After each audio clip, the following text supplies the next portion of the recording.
Mike, I think you and I probably joined the BBC in about the same time. 1969 I joined. When did you join? I officially joined the BBC in '68, and I first went into the documentaries department as a researcher. And I got that job on the strength of the fact that I'd actually sold the BBC a program which I'd made for a series called Traveller's Tales, run by Brian Branston. And that was a film that I'd made in South America. I was unusual, and the reason that I was welcomed on Horizon was that I had a science degree, and yet I Right. wanted to work in production. I'd actually read engineering. It was called mechanical sciences in those days at Cambridge. But while I was doing that, I was getting interested in photography and filmmaking. I was photographing student theatre productions with, you know, people like Cian McKellen and I was dabbling with people who were interested in film. And in addition to that, I also was, when I could, taking photographs of sort of newsworthy events that happened in Cambridge. And I'd ring up Fleet Street and say, I've got a picture of this laboratory on fire. Are you interested? And they would say yes, and I'd get on my bike and take the film up to the station on my bicycle. It'd be picked up at King's Cross from a steam train by a motorbike rider who took it to Fleet Street, and with a bit of luck, I get paid £6 or something for the photo. Oh, that's very interesting. But you said you got a film which the BBC bought. Yes. That's quite an achievement in those days. Well, what happened was that, particularly given my age, because I was only 21 when I started, and what happened was that there was an expedition going to South America run by two vets, and Mm. they wanted to do an epidemiological study of domesticated animals, cattle, sheep, and so on, Yeah. throughout the Americas. And they wanted to take a couple of Land Rovers and drive around all these estancias and so on. And they wanted a couple of engineers to keep the Land Rovers going, and somebody to write a book, and somebody to take some films, all in the hope of creating a bit of income for the expedition. And two things happened that were very important, apart from the fact that they decided they wanted me. We managed to get the patronage of the Duke of Edinburgh, and I can't remember if it was I who wrote to him or somebody else, but anyway, he actually sent us a cheque. And stupidly, I cashed the cheque. We wanted the money because I'd love to have it framed on my wall now. And the other important thing that happened was that I was very short of, extremely short of money, both for equipment for the film camera and also for stills cameras, and also for the film stock. Now, in the meantime, I'd actually started a little photographic shop with two colleagues who were both older than me. Yeah. One, Tony Howarth, and he knew more about filmmaking than me. In fact, we both came from the public school Stowe, and he had actually Oh, made a yes. film in which I starred at Stowe as I was one of the actors.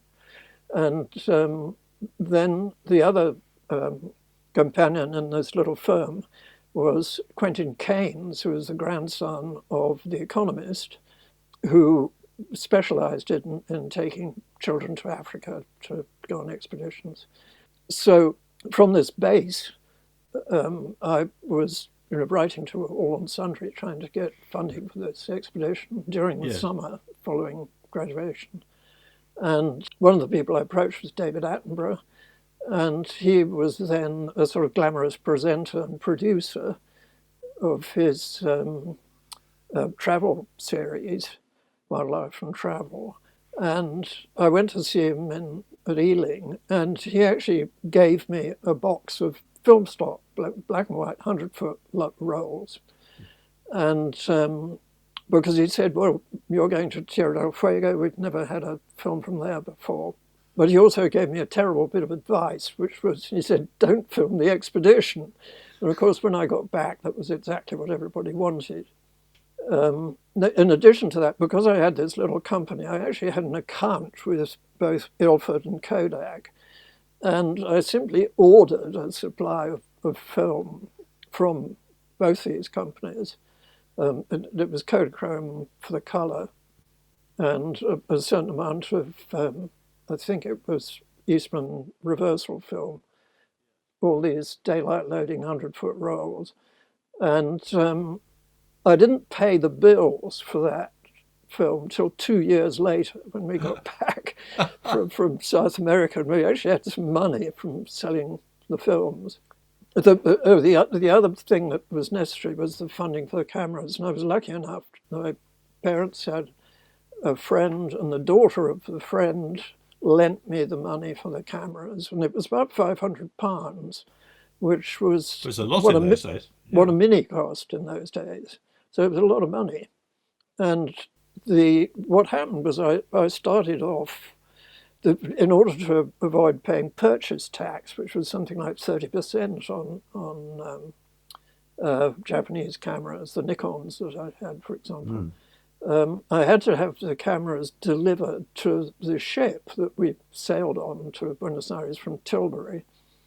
And so I'd never actually used the cameras, or I'd used similar ones, until I got them out of their boxes on the ship. And the very first shot that I took on that Bell & Howell 70DR clockwork cine camera was used in the television program that I sold. Right. And that this was mute, was it, or did you have a? I did have a small recording machine called a Ficord. I didn't use it nearly enough. But not synchronized, presumably. Not synced, no. But they were able to patch together the sound, for example, of because the second film that I made, it was more important because that actually I sold to the Welsh television commercial channel called TWW, and that was about the Welsh colony in Argentina, in the Chubut Valley.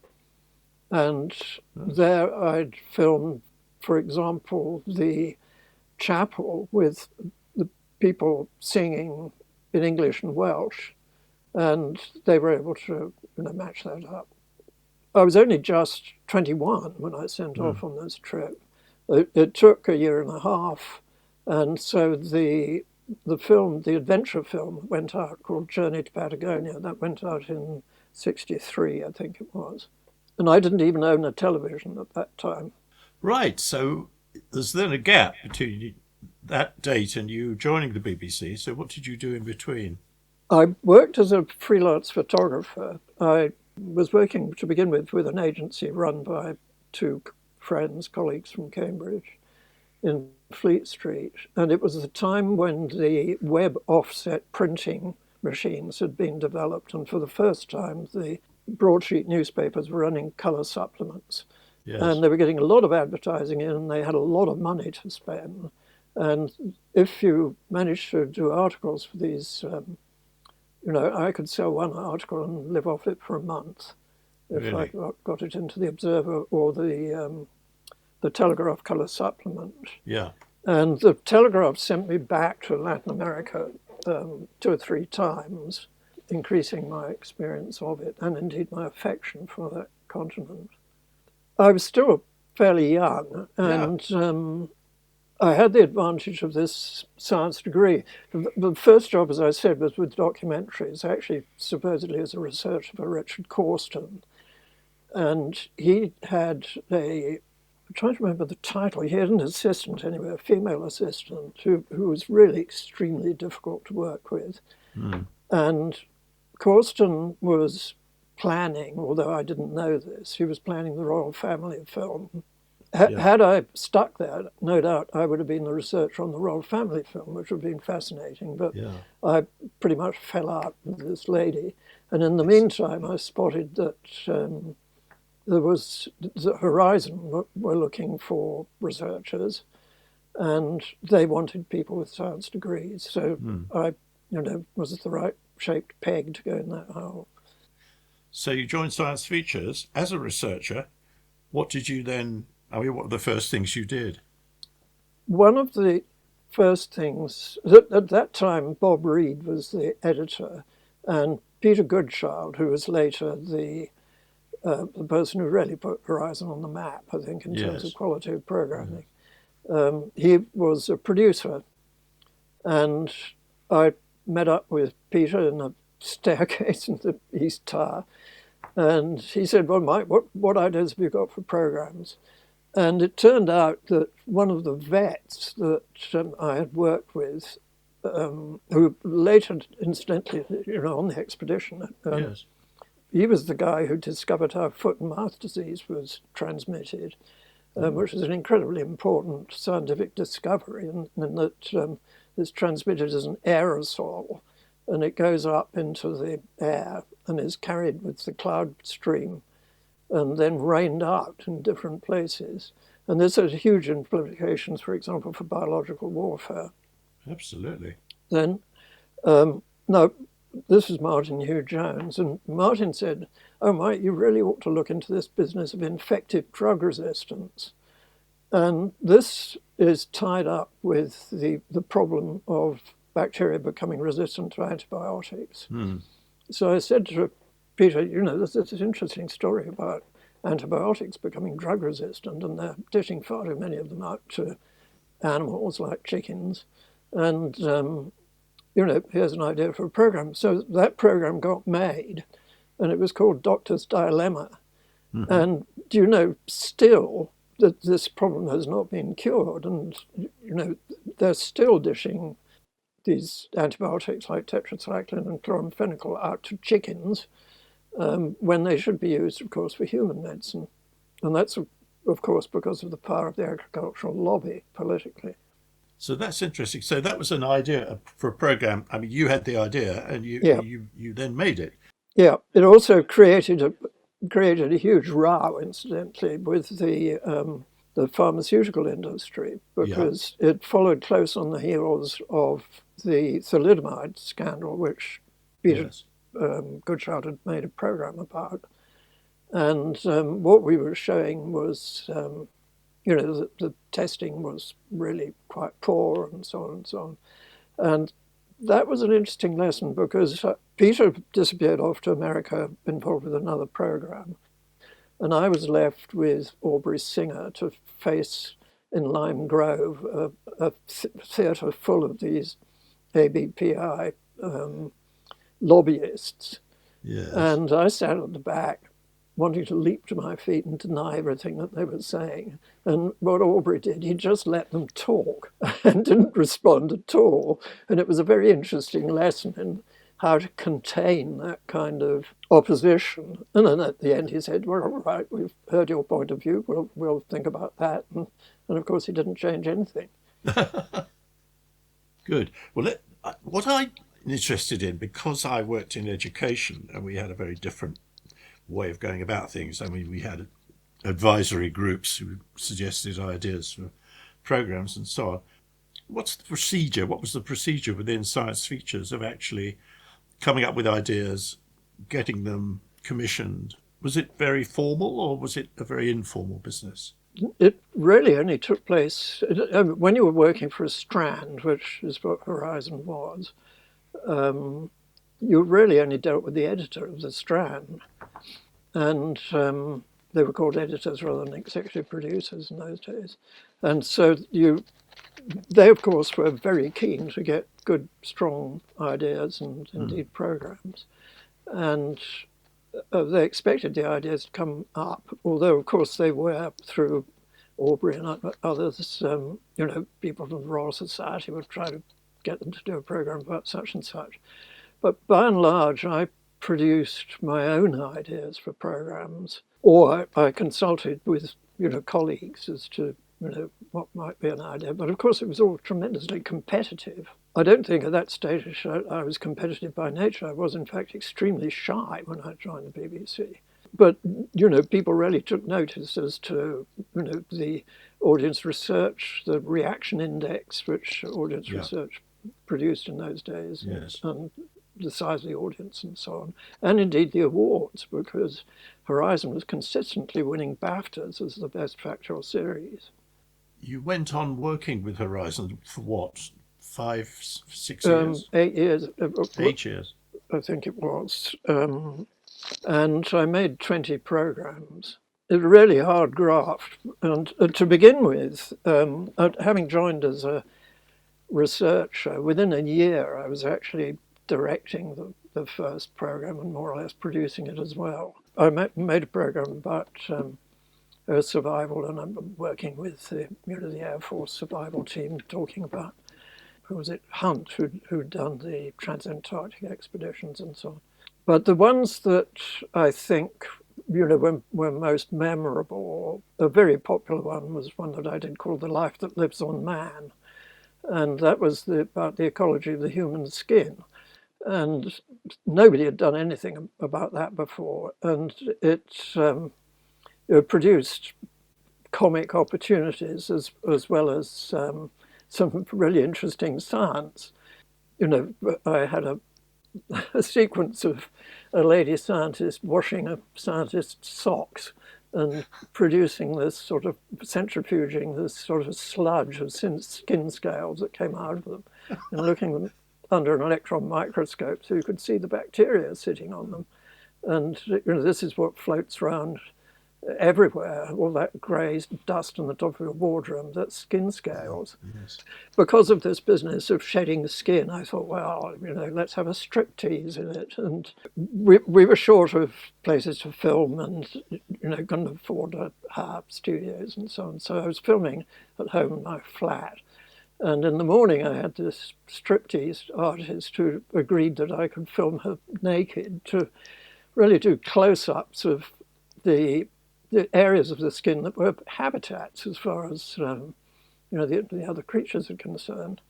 And then in the afternoon, I was filming a flea circus because, clearly this is one of the creatures that lives on that. And I Yes. first encountered this flea circus as a child, as a sort of offshoot of Bertram Mills' circus at Olympia. And he was still doing it.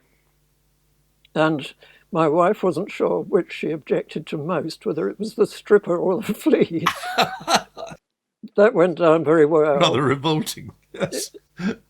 Well, the most revolting creatures are the ones that live in your eyelashes, called Demodex folliculorum. They're mites which sort of creep out during the night and wander around on your face and then disappear back down by your eyelashes again. And very few people know about those. Another film that was very popular was one that I made for Christmas, which was called How on Earth Did They Do That? And that was about how special effects were done in the cinema industry. And because this, of course, was way before computer animations and so on. Yes, of course. It was all to do with double exposure and green screen backgrounds and all that kind of thing. Yeah. And for the beginning of it, I actually filmed at Pinewood with front projection, an enormously expensive exercise to do that.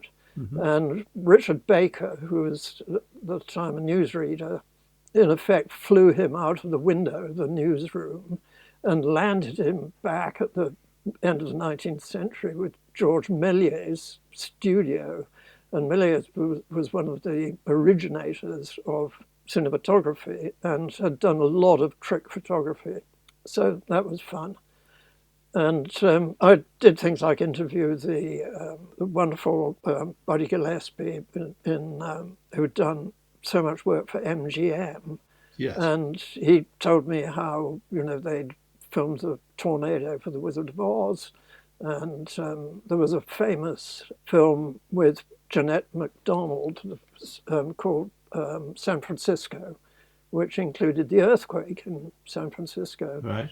And how they'd built a whole stage on rollers with hydraulic rams either side.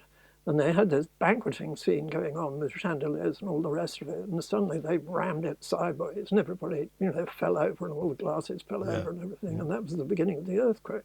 There was fascinating stuff. also a lot of use of models in those days, I imagine. Yeah, always called miniatures Yes, in miniatures. Yeah, film industry. sure. Yeah.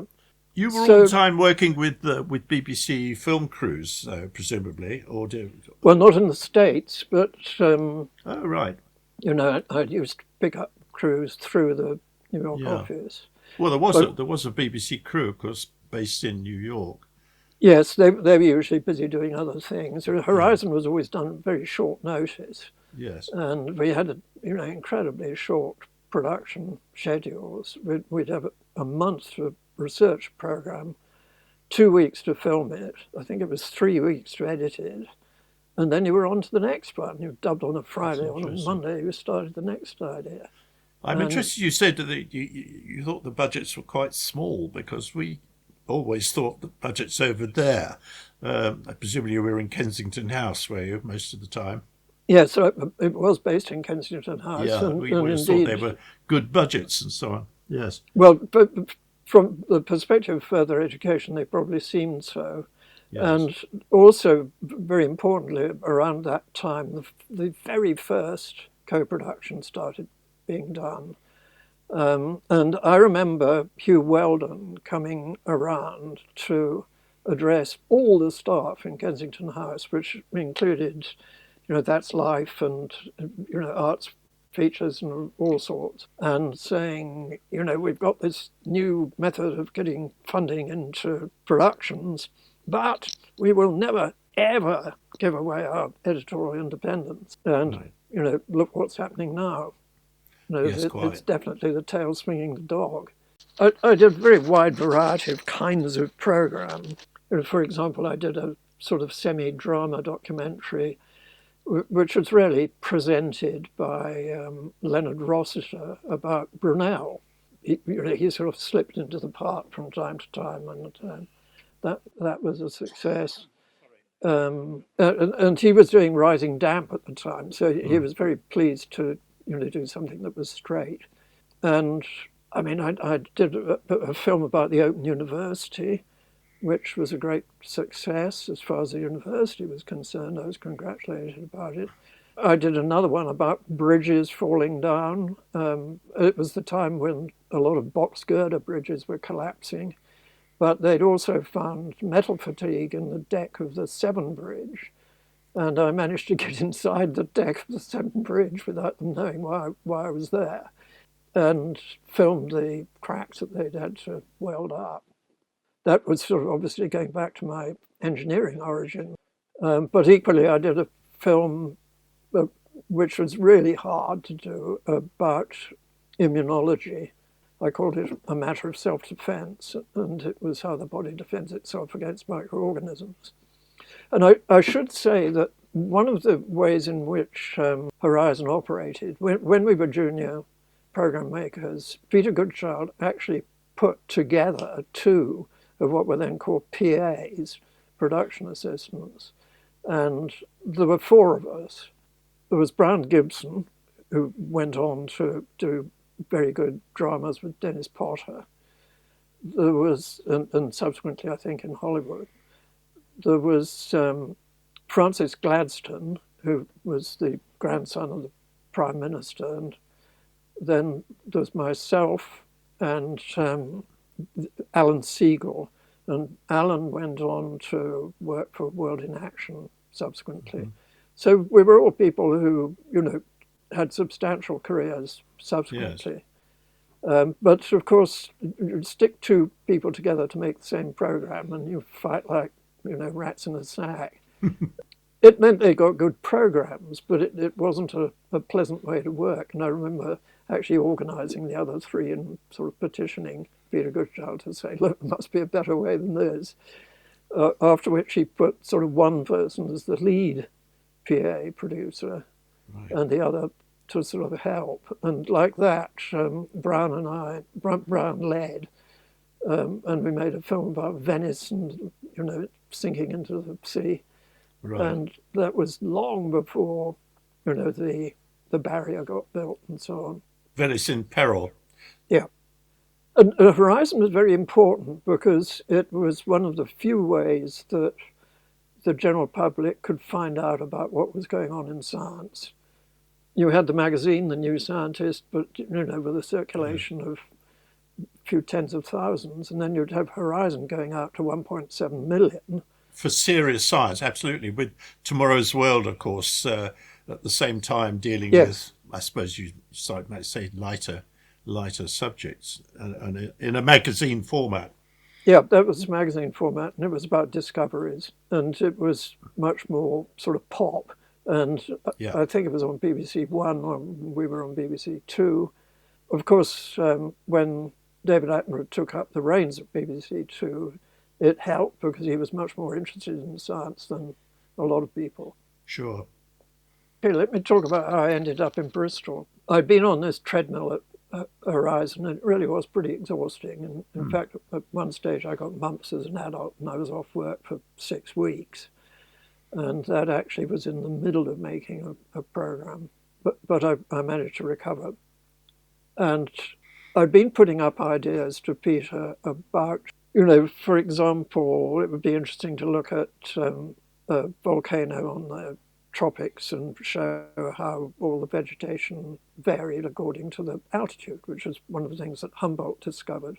And he'd say, no, that sort of thing has to be done by Bristol. That's not science features. And then one day I was in my office. We had these little offices. It wasn't open plan at all. And one of the other producers came in and said, hey, Mike, have you noticed they're advertising for producers in Bristol?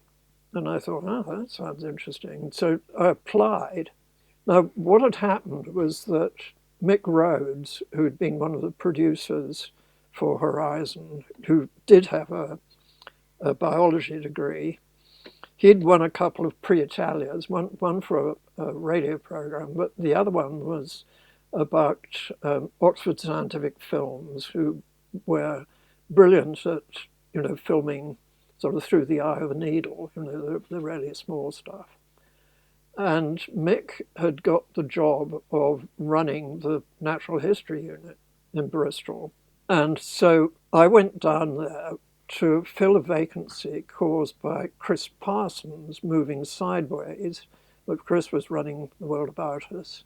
Yes. Chris was going to be the producer on Life on Earth, the first big Attenborough series. Mm-hmm. And it helped. I'd made a film about the Nature Conservancy, for example, in fact with Francis Gladstone. And we'd filmed in a eagle's eyrie, and I'd filmed pine martens and things like that. And of course, I'd done The Life That Lives on Man. So, that was my first essay into sort of human ecology. So I had a board with Aubrey and others in 1978 and, got the job. And so had to move to Bristol. That was quite an upheaval. I had one young son then, and of course we had to buy a house and so on. But there was an interesting comparison between the salaries and house values in those days. But my salary was about $8,000 a year, but we could buy a house which was a 4-bedroom house in the heart of Bristol. Big Victorian semi-detached house for, I think it was 23,000. And selling one in London, which we'd only had for 3 years and had been desperately sort of rebuilding because it was in such a state when we bought it. Of course, London property prices were higher, so that gave us an advantage and it made the whole thing possible. Bit of a one-way sort of travel, really, because, once you move out of London, it's much more difficult to move back. Almost impossible, yes. What was interesting was we were still working on Horizon. We were working in an international sphere. We were already making programs that included research in the States, for example. And I'd made 2 in South America using my South American connections. One was about archaeology on the coast of Peru and how civilization developed there, which was, again, a completely new topic. Nobody realized that whereas in general society has been built on the basis of agriculture, in Peru, the seas were so rich that it was actually built on the basis of fish and fishing, Really? and agriculture came later. And they were more interested in technical agriculture, growing cotton so they could make nets and lines than necessarily, growing the potatoes and the maize, which of course was so important there. So that was an interesting one. And then the other one was about protein in the developing world, because Peru at that time was a major fish exporter. Most of that fish being turned into fish meal to feed pigs in the developed world, a terrible waste of protein. Yes. And they were at the time also trying to develop disease-resistant versions of the potato that would grow in the tropics. So it was very interesting, but that was an extremely tough trip. I was largely out of contact with the UK, and luckily I spoke Spanish, and of course my Spanish improved considerably on that trip. We were filming everywhere from the sea up to 19,000 feet. I had a wonderful cameraman on that trip. That was a three-man crew from Britain, Jim Pearson. Jim had actually done a lot of work for That's Life with Esther Ransom and so on. But he was brilliant, and we had a really good Peruvian-American assistant who was based there, who I'd got to know, and she was a wonderful fixer. And just tell me something about filming that far away. I mean, you presumably sending rushes back in bits, were you? Not at that stage, no. The whole lot went back with the film crew, so you hadn't a clue what you'd shot. Right. And even later on, when I made The Flight of the Condor, I would only send rushes back at the end of a shoot. Then when they arrived back in Chile, where I was based, they actually had to be censored. I had to take them all down to this lady who, said, well, I'll have a look at that can. And, of course, she loved what I was doing. But that's a whole different story, because Flight of the Condor was made in a very politically challenging situation. That was made in Peru, was it? It was Chile, Peru, and Ecuador. Right. You're in the Bristol group now. Yeah. How different was it culturally? It was very sleepy.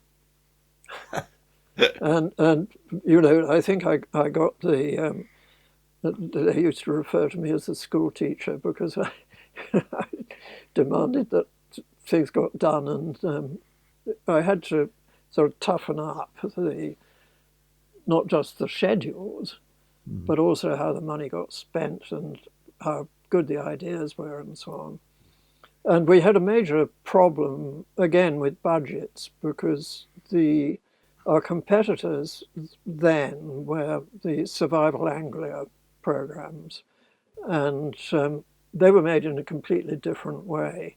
Lord Buxton was basically, it was a good way of generating audience for Anglia television, and he was funding people like Alan Root to make films over almost unlimited periods of time, and he'd just feed out. It was actually reversal film that they used then, Echtchrome. Then the films would be sort of put together back at base, to begin with, without even the person who'd shot them. And certainly with Alan Root, this became unpopular, because Alan, who was a brilliant and instinctive filmmaker, wanted to make his own film. So he came to David Attenborough and talked to him, and he got together with Chris Parsons. This was before my arrival. And he made 3 classic films with the BBC. One of them was about a baobab tree. One was about Mzima Springs and the hippos there. And I think the third one might have been Galapagos. I can't remember. But then Alan, he was taken on by the big networks in the States, who had vastly more money than the BBC did. And so he abandoned the BBC. So I was left having to compete with these kinds of what were called blue chip natural history films on comparatively very little budgets. For example, there was a very good film made about turtles in the Caribbean. And you have to remember, a lot of this footage had never been seen before in those days, the animal behavior. And they all hatch at once and they try to rush out of the sea, and they get picked off by the gulls, and it's really desperate to watch this going on. And that was made by David Hughes. David Hughes was based in South Africa. He wanted to make films about Southwest Africa. There were two. He wanted to make a film about the Namib Desert, and then another one about Etosha Pan. And the only way that I could do a contract with David, because the entire budget for a bought-in film, which is what this was classed as opposed to one originated with BBC producers, I think it was £6,000, and that included the editing. So I had to do a deal, and this afterwards became very important and influential in funding for programs. I did a deal with BBC Enterprises. They were the part of the BBC that sold films to other channels. And I persuaded them that I could have the money, in effect, for the repeat of that film as well, gambling that it was going to be broadcast twice. Yes. I thought it would be, because David was so good. And so I was able to feed Enterprises money into the front end of filmmaking. And of course, that has become incredibly important subsequently. I was to benefit myself much later on. The last big series that I did for the BBC was called The Birth of Europe. And I actually had $1 million from Enterprises towards the budget of 7 films. Did you? When I got to Bristol, I felt a bit of a fraud, because I wasn't a biologist. I didn't know anything really about animal behavior. What I did know about was, what made a good story, having had my experience on Fleet Street and so on. I decided we had to make these blue chip films. We had to get them made, and we had films about giraffes and all sorts of things. But at the same time, I decided I was going to broaden the concept of what World About Us, or the Bristol end of World About Us, was doing. Now remember that the World About Us went out every Sunday night on BBC Two at 7:15. And half the programmes came from an office in London, which came ultimately under Desmond Wilcox, and run by Tony Isaacs, another BBC Horizon producer, incidentally. And half came from Bristol. And to fill those 26 slots, I had 12 originations, 8 bought, and some repeats. And, I had to manage the budget accordingly. And Aubrey would occasionally, if it was a bank holiday, he'd probably put on a James Bond film or something, to try to boost the audience over the bank holiday. So we lost our slot. So one of the things that I did was, because of the way that I'd got into television, and, I wasn't clever enough to be a general trainee. I got quite a poor degree from Cambridge, but I was really quite an entrepreneur in the way that, I was able to get things done. And on location, of course, that's incredibly important. So I wanted to give young people the same sort of opportunity that I had. So I started something called the Mick Burke Award. And we could only do that from Bristol, because this sort of flew in the face of the unions. Because what we did was we trained expeditioners to make films. First, we had to choose an expedition. And I did this jointly with the Royal Geographical Society. So John Hemming, who was the director there, and I would sit at the David Livingstone's dining room table and go through the applications which had come in. And I reckon the RGS could weed out the expeditions, and I could tell whether they were likely to make a decent film or not. And the first time we did this, we ran a 3-day how to make a film course, which I had designed based on my own experience. They were given an 8mm camera and a recorder, and they were told to, before they came on the course, to film changing the wheel on a car, which of course is quite a complicated procedure, and it needs cutaways and all that kind of thing if you Yes. do it right, and crossing the line and all these other things Yeah. occur. And of course, they were absolutely hopeless at doing this, or nearly all of them. Some of them didn't even take the lens cap off the camera. So we began the session tearing these films apart with them all Yes. there, and then sort of built them up by showing them actually what you could do, and then the exercise was putting up a tent. Again, continuity and so on. Mm. And the result was that the first lot came back, and I thought, well, we'd be lucky if we get a single program out of it. Because they were supposed to make, I think it was 10-minute programs, and we gave them a shooting ratio of about 3-1. And I got Prince Charles to give the award away, and Mick Burke was a cameraman who'd lost his life on Everest, so it was done in his memory. The films were so good that we made not one but 2 programs out of it. And it went on for 3 years, and at least one subsequent head of the Natural History Unit went through that process of training. So that was one of the ways in which I broadened the remit. But I also wanted to look at contentious issues, and the most troublesome of those that I got made was a film about ivory smuggling. And this was a huge issue from the point of view of conservation of elephants, and very large quantities of ivory were being shipped to Hong Kong for carving. I wanted a really good piece of journalism done on this, film journalism. And I was able to get hold of Julian Mounter, who had just started doing a bit of work with Panorama. But he was one of the 2 journalists working for Harold Evans at the Sunday Times, who'd revealed the corruption in Scotland Yard. And he knew how to handle really difficult political subjects, because there are 2 kinds of expose film that are the sort where you expose something and everybody says, oh, that's fantastic, you've shown what these problems are and so on. And the other sort is where you're working against vested interests. And this was very much working against vested interests. And Julian did an excellent film in difficult circumstances. He had to take great care. He didn't connect with the BBC office at all.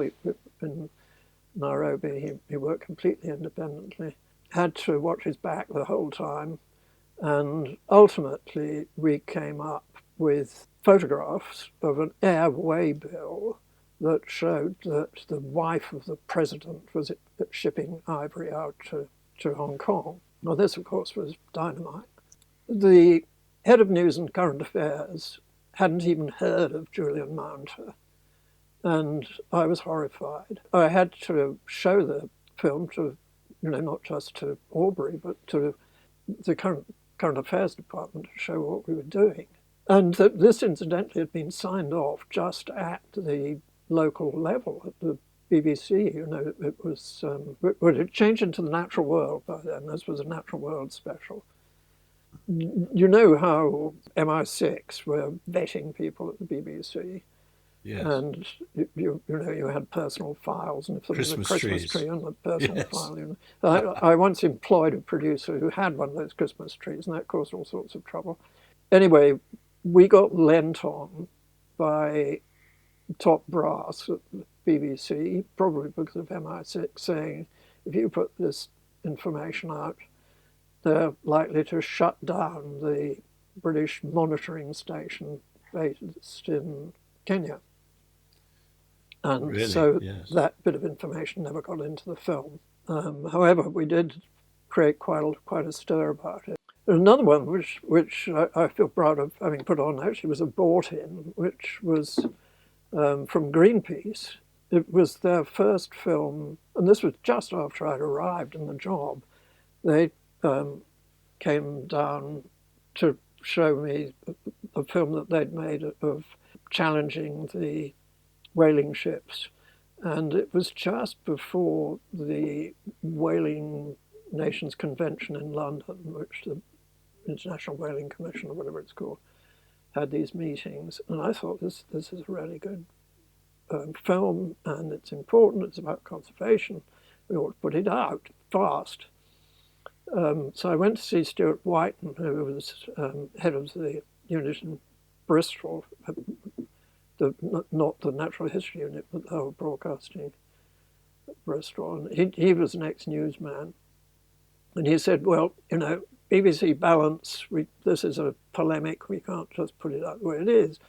So Richard Brock, another producer, was filming with David Attenborough in Florida, I think it was, where there was one of these Sea World parks with killer whales and things. Yeah. And so Richard filmed a sort of, fig leaf with David Attenborough to put on the front of this program, saying this is, here is one point of view. Mm-hmm. And we got the program transmitted actually just before the conference began, so that was good. So I was pushing the envelope a bit while I was there. But then I found that I was there doing these, quite varied programs. I was head in charge. But I was basically sending people off around the world having fun or going to interesting places, and I was sitting behind a desk, and I got a bit tired of that. And Chris Parsons had come back, incidentally, and had replaced Mick as head of the unit. Mick had gone off to America to work up a natural history series there, which actually he didn't succeed in getting going. It did get going later under the title of Nature, and that was of very considerable importance to me, because when I decided I wanted to do my own programs, I put up the idea of doing the wildlife of the Andes, because I knew I'd travelled to so many of these areas before, both for Horizon and on that original expedition. I knew the locations. It hadn't been done much. Geoffrey Boswell had made a series, Wildlife Safari to Patagonia, but that was some years before. So that's how Flight of the Condor idea came into being. Yeah. And that needed co-production money. And Nature, which was run from WNET in New York on the PBS network, was about to begin. And George Page, who was the editor in charge of the series, came over to the UK, sniffing around for programs that he could show on Nature. And I arranged to meet him, and he had tickets for Evita, which were incredibly hard to get hold of. It was a huge hit in London. It's only been running a short time. And so he said, oh, Mike, come along, we'll go to Evita together. So we sat in the stalls, and George promptly fell asleep with the jet lag and the heat and everything else. And so, of course, I was thrilled to watch Evita, because I'd worked in Argentina a lot, and I knew the story very well. And it was a great show. But anyway, as a result of that somnolent encounter, we ended up with some co-production money for Flight of the Condor. I then said to Chris, look, I'm not going to make this like an ordinary producer. I'm actually going to go out there and live there, and you're going to have to post me like a foreign correspondent on the same terms as a foreign correspondent. And I think Chris was a bit cross-eyed about that, but he said, all right, we'll work out the sums. And so I worked out the sums, and was quite easily able to show that rather than flying to and fro to Santiago, where I had to be based, it was cheaper to live there. So the BBC paid the rent. It had huge advantages, like I could buy vehicles, for example, second-hand vehicles, rather than renting them, which is extremely expensive if you do it for months at a time. You need quite big vehicles. So I, in effect, set up my own little office in this flat. It was a bungalow, actually, which we had. Although rather stupidly, I didn't employ anybody locally. I should have done, because I was working absolutely flat out, round the clock. Alternately, researching an area, setting up a film trip, and then filming it. And it all happened at remarkably short notice. I put up the idea. I said, I've got to have a 3-week trip around South America to find out where to set up the base. And so I did that. And Argentina was going through one of its periods where the rate of exchange was incredibly adverse to the pound. It was more expensive than New York. Brazil had had its military revolution, and basically you couldn't do much in Brazil. And so it had to be Chile, Peru, or Ecuador. And of those, Chile was by far the best sort of organized country, and actually the most European of the three too. So that's why we ended up in Chile. And at 6 weeks' notice, I shipped my family out there, which meant letting the house in Bristol and all the rest of it. It was incredibly short. And to give you an idea, I had to get permission because it was during the Pinochet dictatorship. And Chile was almost at war with Argentina, very close to it, squabbling over 3 islands in the Beagle Channel.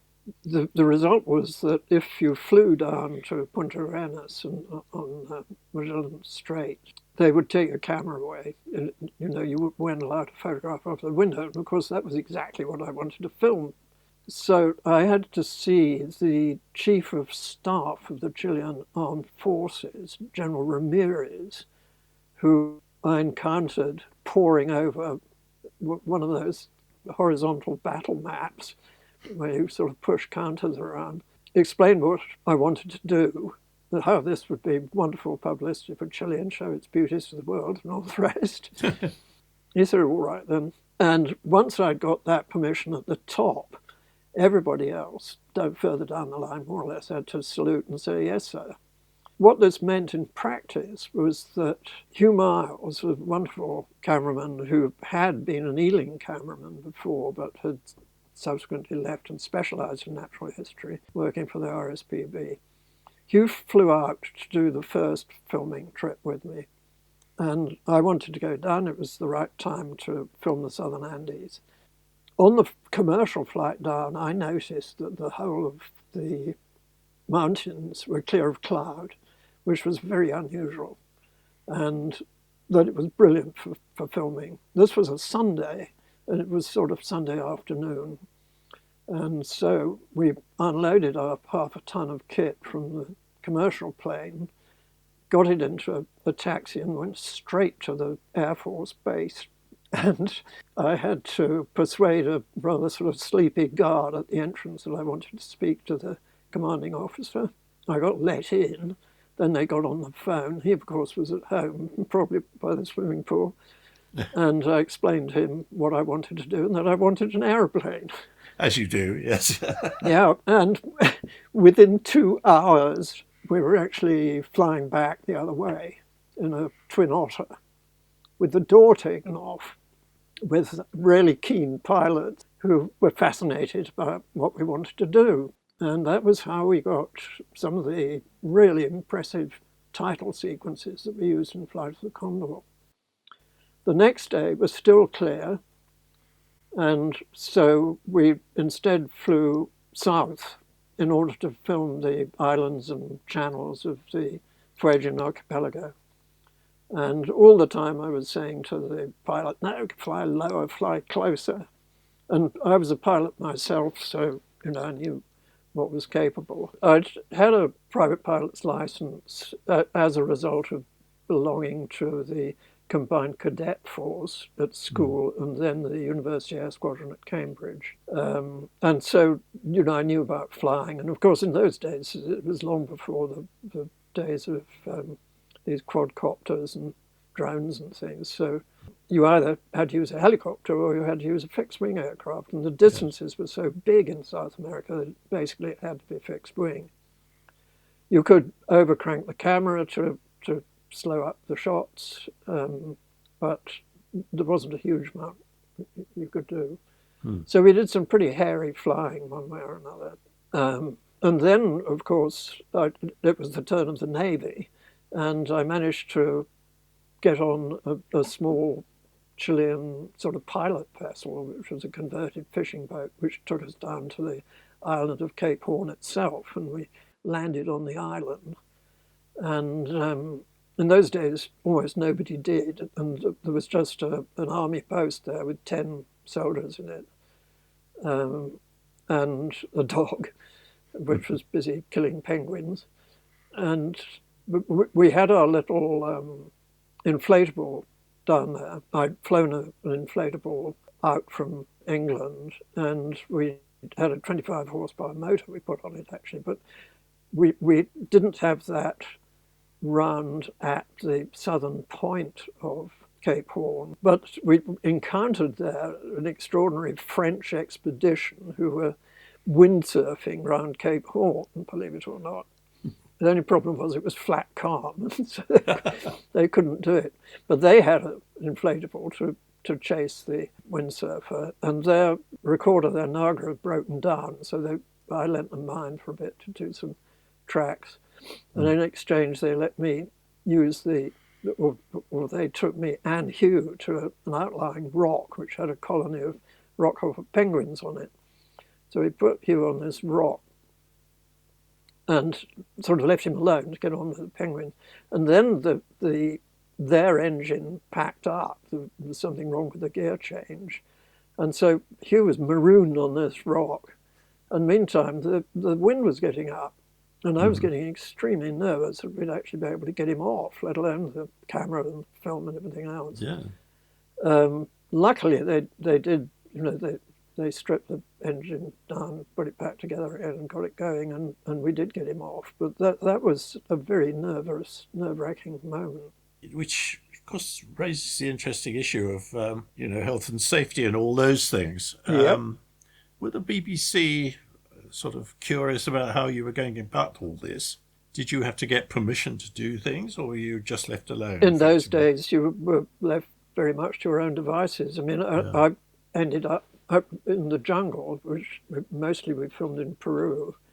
We were building platforms high up in trees, 100 foot up in the forest. And I had a wonderful cameraman there, a specialist cameraman from Chicago called Neil Rettig.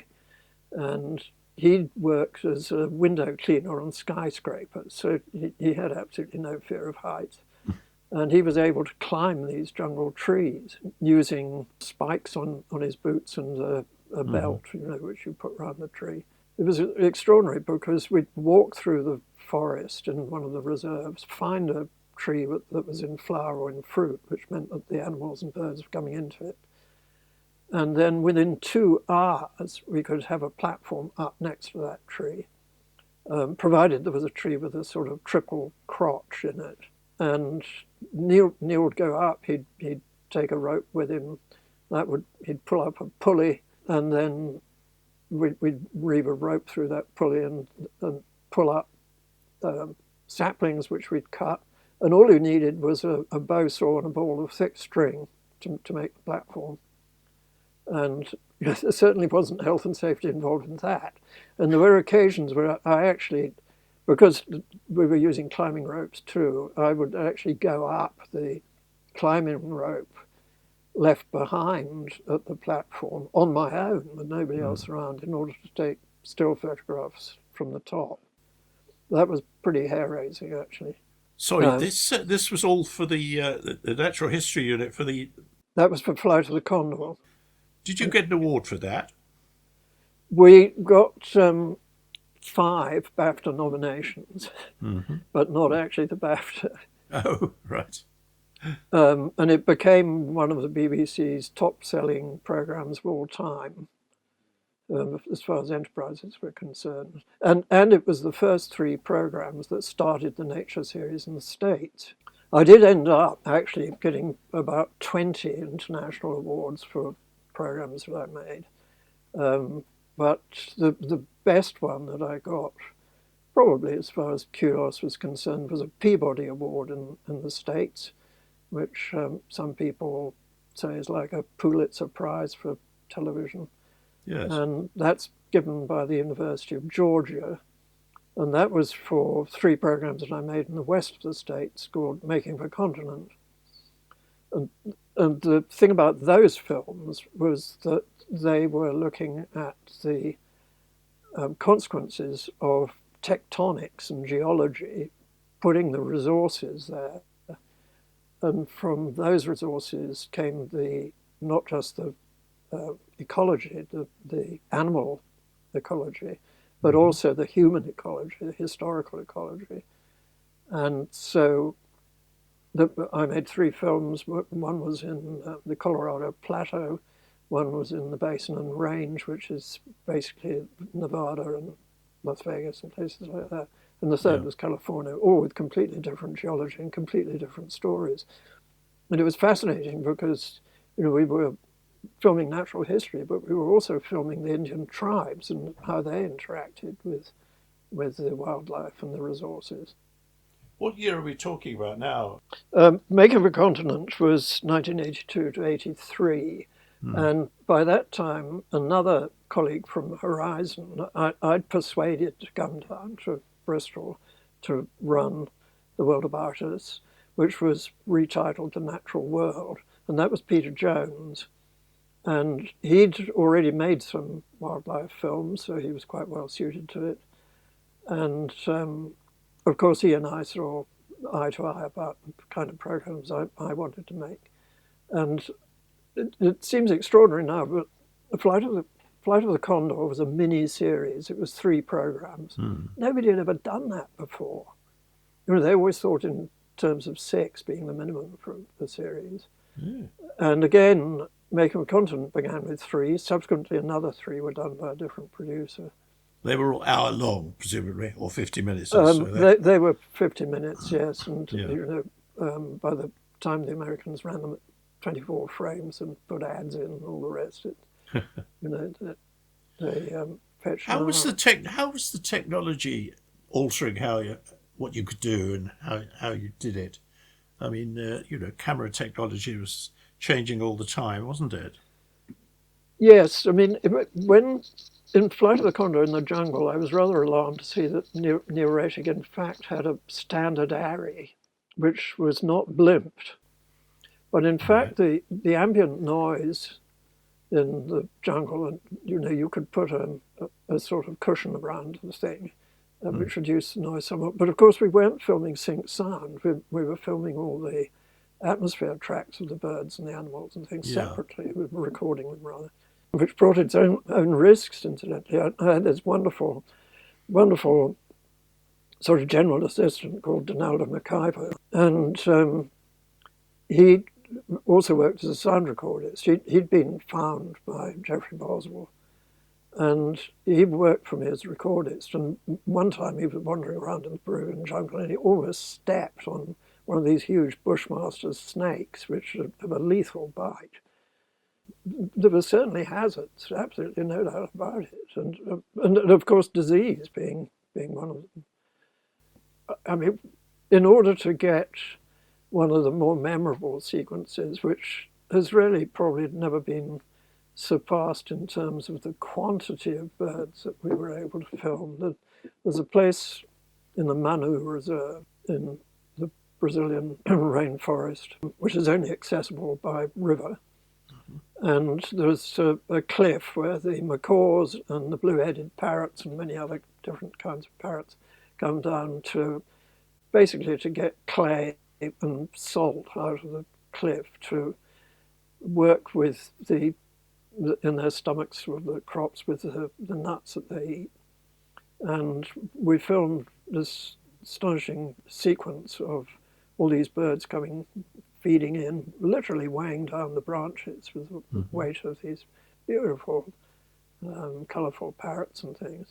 And we were in the middle of doing this, and lo and behold, the boat, which only arrives once a month to supply the research project there, came up and scared them all off. And I didn't have time to go back and do it again another day.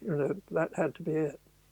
That was it. Yeah. Yeah. Tell me about. I mean, you shoot all this stuff.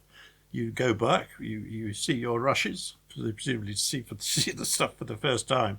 But then, of course, all your editing is done in Bristol, presumably. Yes. It had to wait till I came back. And Mm. what happened was that I'd accumulated a lot of leave that I'd been unable to take in South America because I was even doing my expenses on Christmas Day, I remember. in order to send them back.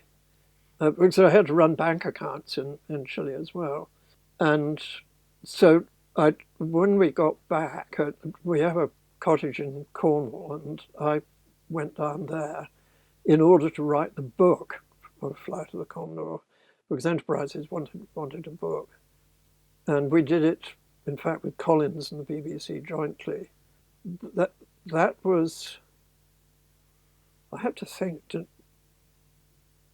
I think maybe I edited the films before then. I can't remember which order it happened in But you were using your own stills photography, were you, for the book? as well. Yes, yes, So wherever you went, you took a stills camera, yeah, and you, yeah, yeah, very much so. yes, Black and white and colour.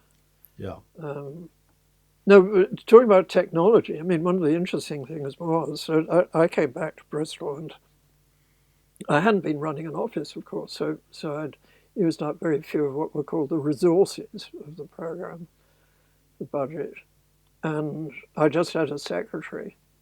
And after I got back, and I was writing the commentaries for Flight of the Condor, and it was just about the time that word processing was beginning, and there was one Apple computer in the finance department of BBC Bristol, and I borrowed that computer, which you had to put floppy disks into to boot up each time. yes. And I actually wrote the commentary for Flight of the Condor on that computer in the evening when everybody else had gone home. So I was one of the first people to actually use word processing, certainly at Bristol. That would have been 81, Ah, 82. yes, But I then went on to, yeah, it was researching for the last big series I did, which was called The Birth of Europe. And that was yeah, the 7-parter. And I was talking to people at Chatham House about the problems of our dependency on carbon fuels and also on the supply of carbon fuels.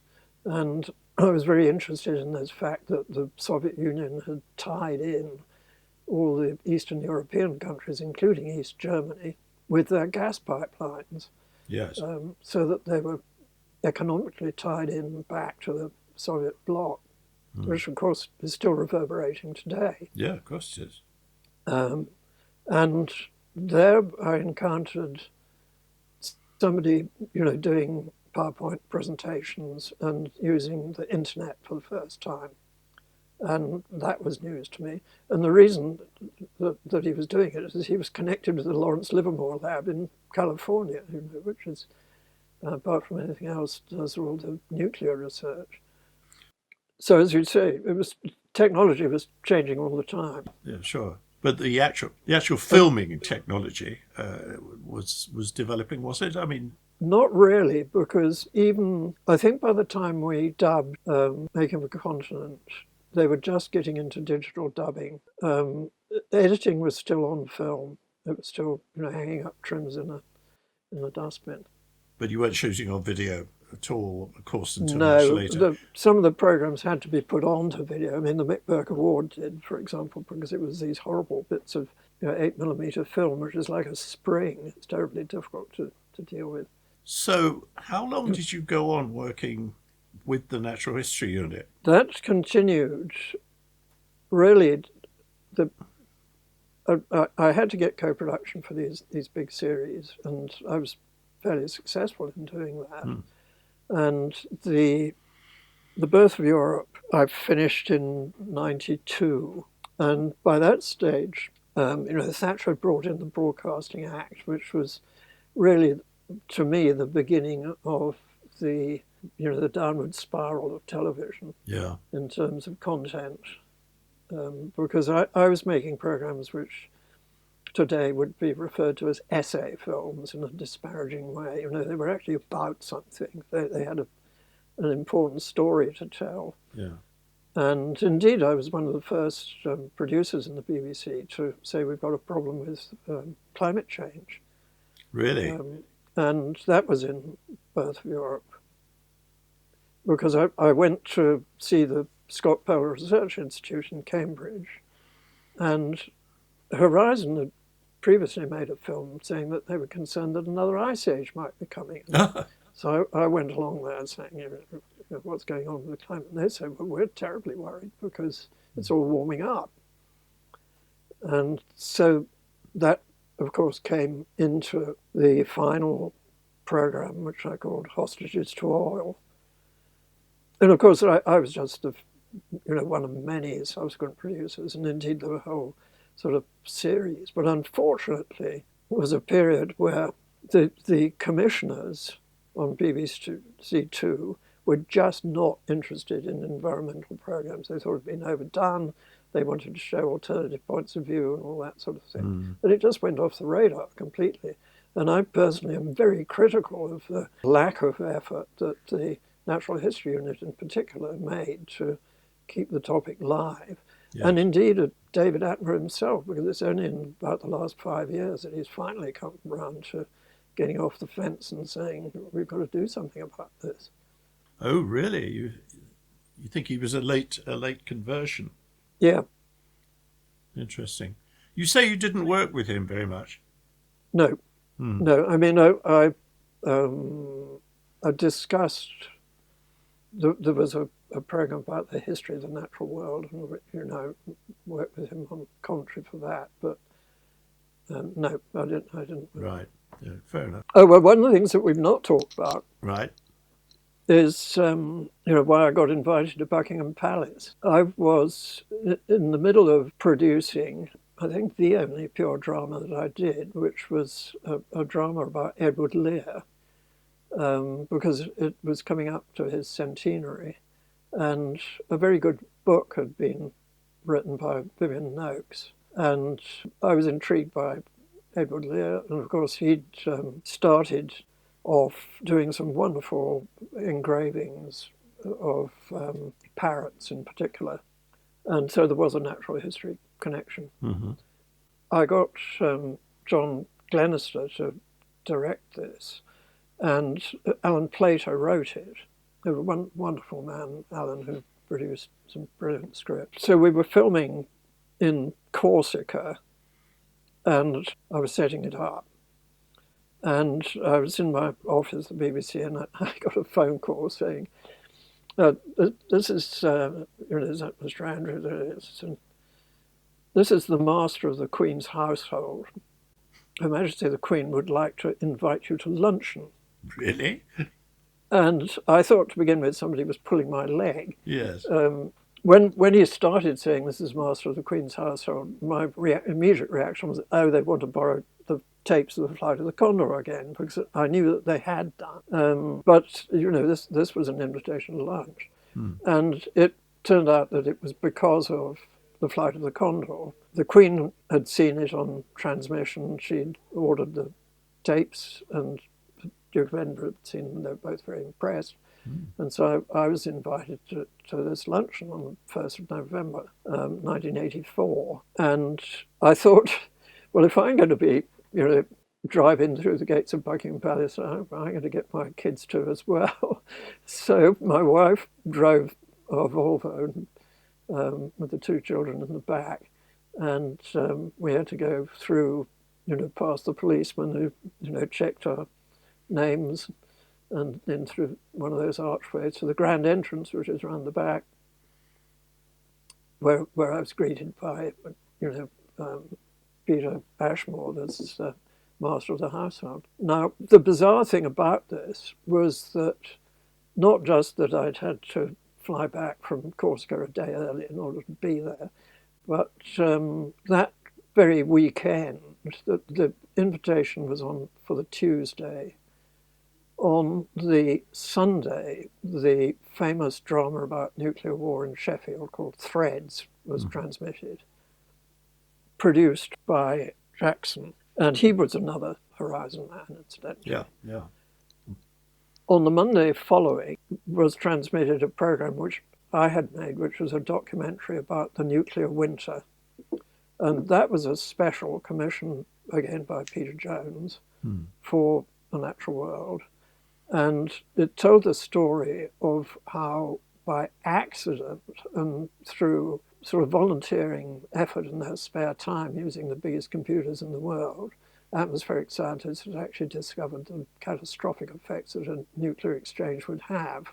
And that program, and one of the encouraging things about it was that there'd been a sort of online live meeting between the scientists of the Soviet Union Academy of Sciences and the American Academy of Sciences, where they both agreed that we absolutely had to avoid nuclear war. Yeah. But I'd been interviewing people like Carl Sagan and so on in order to tell this story, and flying out to Colorado where these atmospheric computers were based. Yeah. So I had to warn the palace that, the day before my arrival, this program about the nuclear winter was going out, which was also mine, which put a completely different spin on the whole thing. But there was another aspect to it, and that was that when, I was finally introduced to the Queen and then the Duke of Edinburgh, Prince Philip, I was able to tell him that, really, it was thanks to him that Flight of the Condor had happened, because he sponsored that university graduate trip and got us started. And of course, he was very pleased about that. He knew all about the Mickberg Award. He said, yes, some of my people, meaning the Duke of Edinburgh Award, people have been on it. And he also said to me that I'd have been talking, because at that stage he was also president of the World Wildlife Fund. And he said, I've been trying to persuade Lord Buxton to make programs in South America. And now you've shown them that they can do it, how to do it. So that was all nice. And so there was a lunch with just 8 guests. And it was, there was an opportunity really to have quite a conversation with the Queen, though not about nuclear war. That I did have the opportunity to discuss the program with Peter Ashmore, who incidentally was a Rear Admiral. And he said that, of course, he was not a unilateral disarmer, but that the programs have done a real service to the public. Were you aware that they were concerned, I mean, I'm talking about the Queen and the Duke, about global warming and ecological things of that? I mean, he's obviously always been interested in the natural world, but I mean, were they taking that seriously? No, this was 1984. It was too early. Yeah. I mean, the scientists were beginning to get worried then, we now know, but it didn't really come out into the open until the 90s. It was fascinating. But I mean, the other people there was actually, in addition, the guests, including Major Hugh Lindsay, who was the equerry to the Queen. He was sitting next to me. He was subsequently killed in an avalanche in a skiing accident with, I think, when Prince Charles was there. But also, more to the point, the Marshal of the Royal Air Force, Sir John Grandy, who was also the governor of Windsor Castle. He was actually very impressed by the flying that I'd done and I was able to talk to him about, the flying with these Chilean pilots and in Peru and so on, and using float planes. But the conversation, it was just after a visit by President Mitterrand, and the Queen talked about that. And also she'd been on holiday to Virginia and had also, because of her interest in horses, had been across to Wyoming. And while in Virginia, it was under Reagan's presidency, Reagan was having to do television interviews for re-election. And, these 90-minute stand-up interviews where they have to square off between, the incumbent and whoever's pitching. I can't remember who was challenging at that time. And it was quite amusing because the Queen said, it was so boring, she said. I couldn't believe the stupid questions they asked. And then she said, and afterwards they said, oh, you did make interesting comments. And the Queen said, I really wondered what I'd said. And then she talked about she's a pretty fit lady and would want to go for walks in the morning. And she said, the Americans, they just don't walk anywhere. And these Secret Service men, with their Sten guns, I would go out for a walk and they all, she gestured like a paunch on the front of her body. They couldn't keep up, so I'd walk a bit further, she said. So there was quite a lot of sort of interesting, intimate revelation like that. Interesting, yes. But in fact, there were other much more serious topics, because that a day before, Indira Gandhi had been assassinated, and Princess Anne was actually in India. And so, the Queen was very concerned, obviously, about what was happening to her daughter. She said that she'd spoken to her on the phone that morning, and she was in the embassy, so that she was safe there. And she said, because once you've been touched by violence, it really affects you. And of course, she was referring to the occasion when Anne was almost kidnapped in central London, in Pall Mall. And then the Queen said that she was really angry about the BBC News having shown Sikhs celebrating in London with champagne the fact that Indira Gandhi had been killed. Oh. And there was somebody saying that all her family ought to be killed now too. And this was all in the news. So I said to her, with Your Majesty's permission, I'll mention this to the Director General, who was Alistair Milne at the time. You're not supposed to report what is said to you by the monarch. No. And they have this sort of way of looking at you very intently. And she just sort of looked at me and didn't reply. So I didn't quite know how to take that. Yes.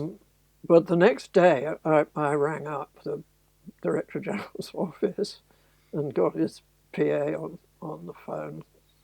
And I thought she was pretty clueless, actually. I said, I was actually having lunch with the Queen yesterday, and she was really upset about this reporting, and I think the DG ought to know. And I never got any feedback at all from that. We're still in the 80s. When did you leave the BBC? Well, I left after the birth of Europe. Right. And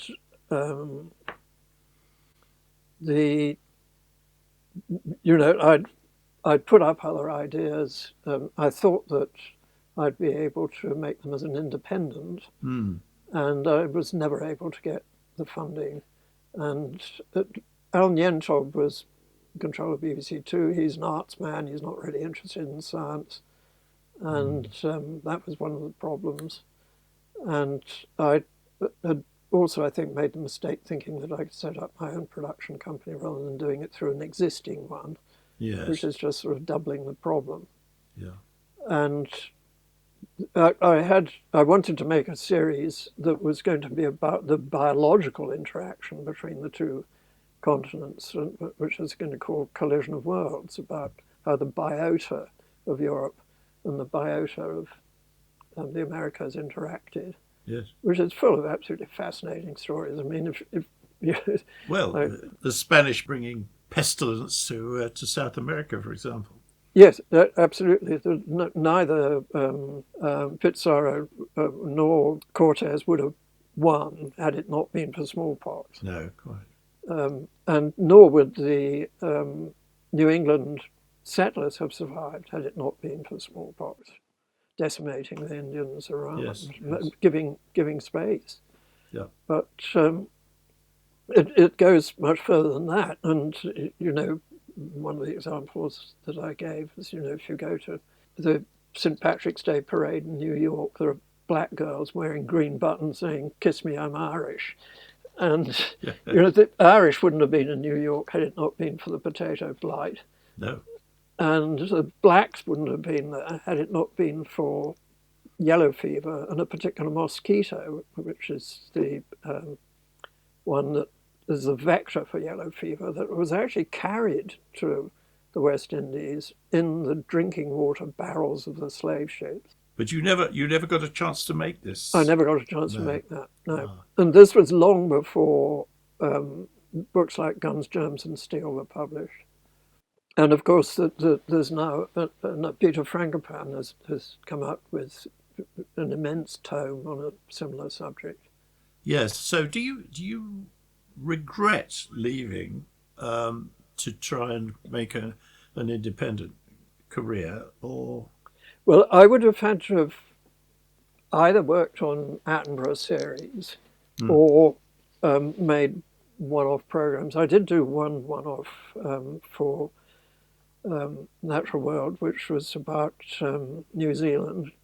And in fact, that had one of the most dangerous filming events that I had, because we flew out to White Island, which is that volcano off the coast of the North Island, which recently erupted, killing a whole lot of tourists. You may remember about a year ago.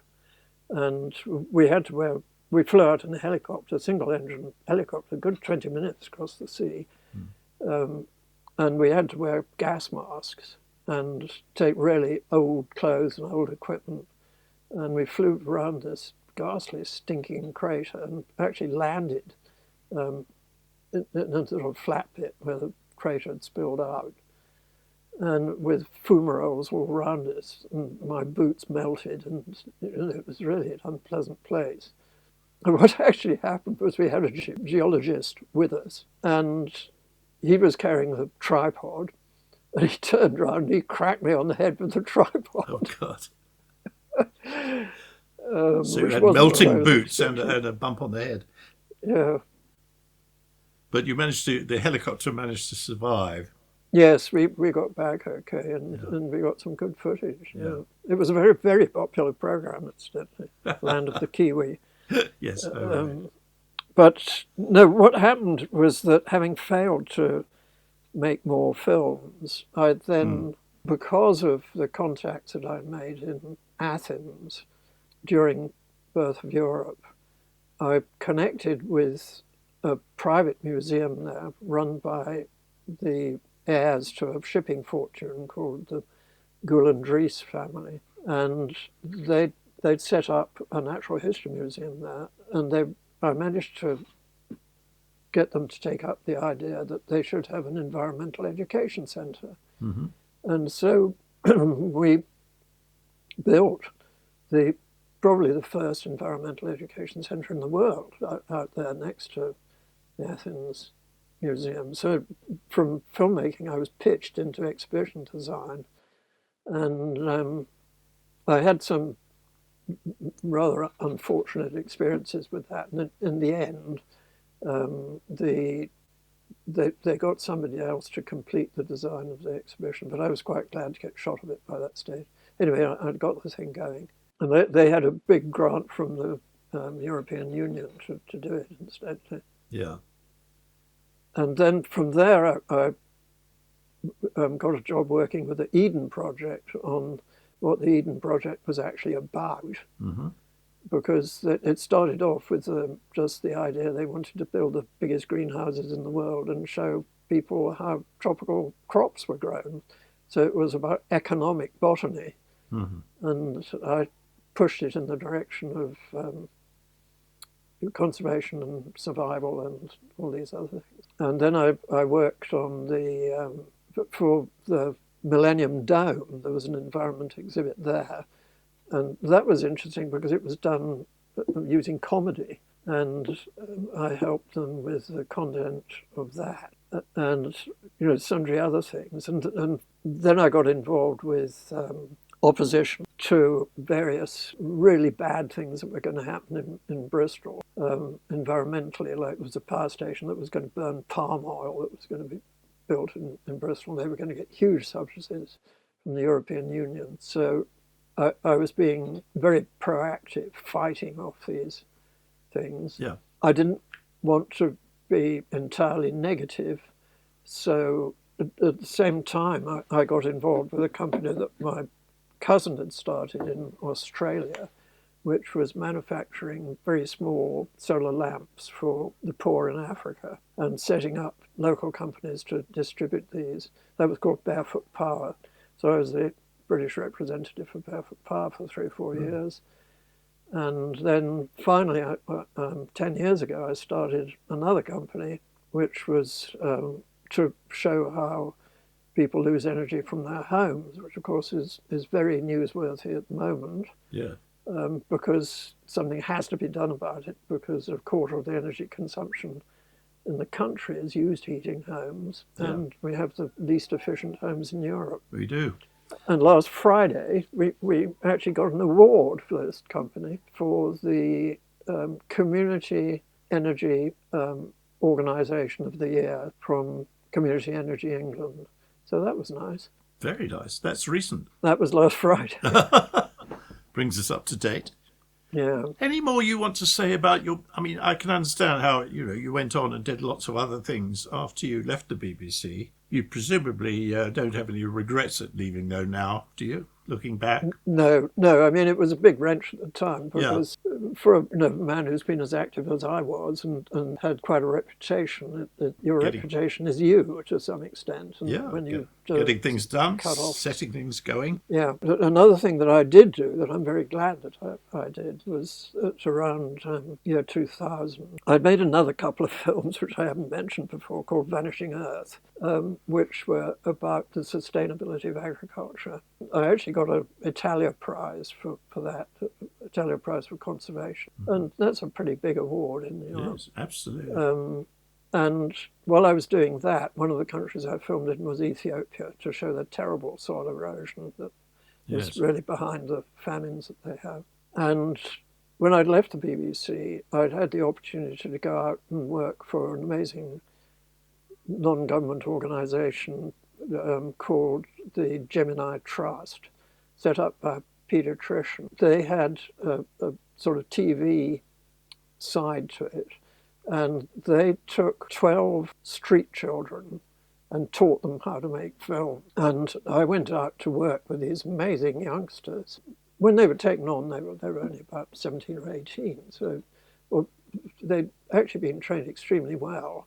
And for their age, in their early 20s, they were far more experienced than people that age would have been in the industry in England. And I worked with them on really social development projects. There was one about communities adopting their own schools, for example. And it was really giving communities in the backwoods, or the lack of woods of Ethiopia, a voice in the corridors of power. And I worked with these wonderful youngsters. I went out there 3 times, and that was very rewarding. And the last time I think I was there, I went out and there was another crisis in the Afar region down by Somalia, where there was a drought, and the Save the Children Fund were having a crisis. I remember going to their office, and it was palpable, the sense of crisis, that they were desperately trying to get funding to get food aid into that area.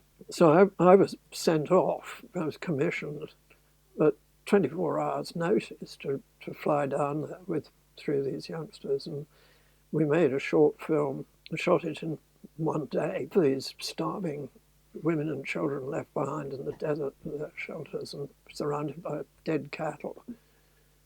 And the men had all taken what remained of their livestock off long distances, and they never knew if they'd see them again. And we got back, and I had to edit the film that night, and I had to voice it myself because there was nobody else to do it. And they were able to show this film to the USAID representative who was in Ethiopia that day. Really? And they got the aid. That was the point. Yeah. So absolutely. that was a job well done. But I mean, it's a classic example of what producers do. I mean, you've continued being a producer in effect. You may not be making television programs, but you're finding causes, you're finding ways of dealing with them, you're interacting with people, you're influencing them. And the filming is comes into it occasionally. I think that's fascinating. Yeah. Well, I mean, now we're doing thermal imaging, and we've actually, a brilliant colleague of mine who started the company with me. It's called the Cheese Project, incidentally, which is Cold Homes Energy Efficiency Survey Experts. And we use thermal imaging on the inside of homes with pressure reduction. But he's written the software for the cameras and even designed the cameras, sort of built on his tabletop.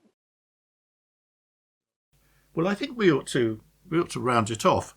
I mean, do you want to say anything as a sort of PS to your career? It sounds as if it's been fascinating. I think life well lived is not about success. It's not about making lots of money because, I'm very lucky to have a good Indeed. BBC pension, which enables me to do these other things. But it's really, the experience that you've managed to have during that life, which is important. I think the most important thing I would say, Yeah. it's so important to give Yes. young people a chance. And one of the film editors at Gem TV, he'd actually lived in a culvert in a ditch outside the American school, begging food off the rich kids. And he was one of the best digital film editors I've ever worked with. It's a strange industry, isn't it? Yeah. It attracts all sorts of people. Yeah. Look, Mike, I think that's been very interesting, very well worth doing. I hope you've felt you've talked about the things that really mattered to you. Well, I hope so. I hope it's useful Well, I think to you. it's been very good. I look forward to editing it. So thank you very much indeed. Well, it's been a pleasure. Great stuff. And, Thank you thanks a very lot much, for Mike. setting it up.